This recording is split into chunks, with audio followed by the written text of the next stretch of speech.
श्री स्वामी समर्थ। स्वामी समर्थ की आरती होने के बाद हम ऐक्य मंत्र का पठन करते हैं।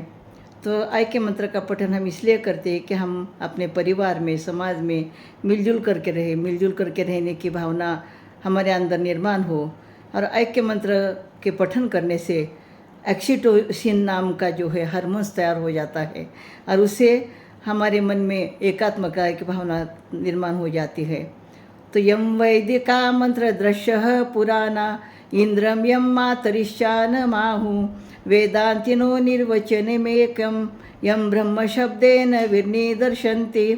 तो इसका अर्थ है जिन परमेश्वर ब्रह्म को प्राचीन वेदों में ज्ञाता और दृष्टा इंद्र, यम और मातरिश्चा यानी वायु के रूप में पुकारते हैं और जिसका वर्णन शब्दों में नहीं किया जा सकता, ऐसे अद्वितीय परम सत्य को वेदांती ब्रह्म कहते हैं।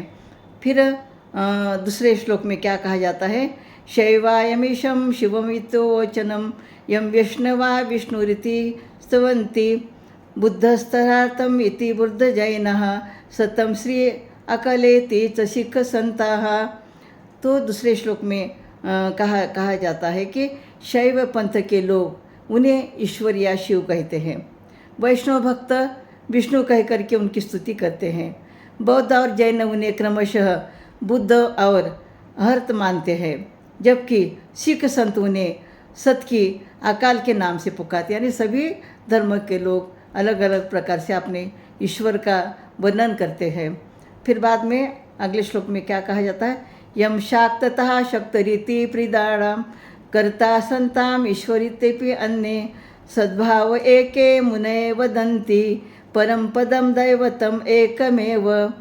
तो शक्ति के उपासक शाक्त जिनकी स्तुति शक्ति के रूप में करते हैं और अन्य लोग जिन्हें संपूर्ण जगत का कर्ता और ईश्वर मानते हैं, वे सभी मनुष्य, सभी ज्ञानी लोग एक ही भाव व्यक्त करते हैं कि सब उसी परमेश्वर, उसी परम पद और एकमात्र देव का स्वरूप है।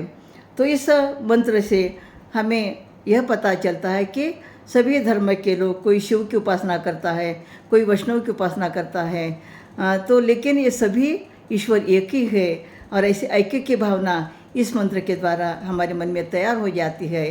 और इसलिए इस मंत्र का अर्थ भी हमें यदि मालूम हो तो मंत्र बोलते समय हमारे मन में और एक सहजता से एकता के भाव निर्माण हो जाते हैं। श्री स्वामी समर्थ।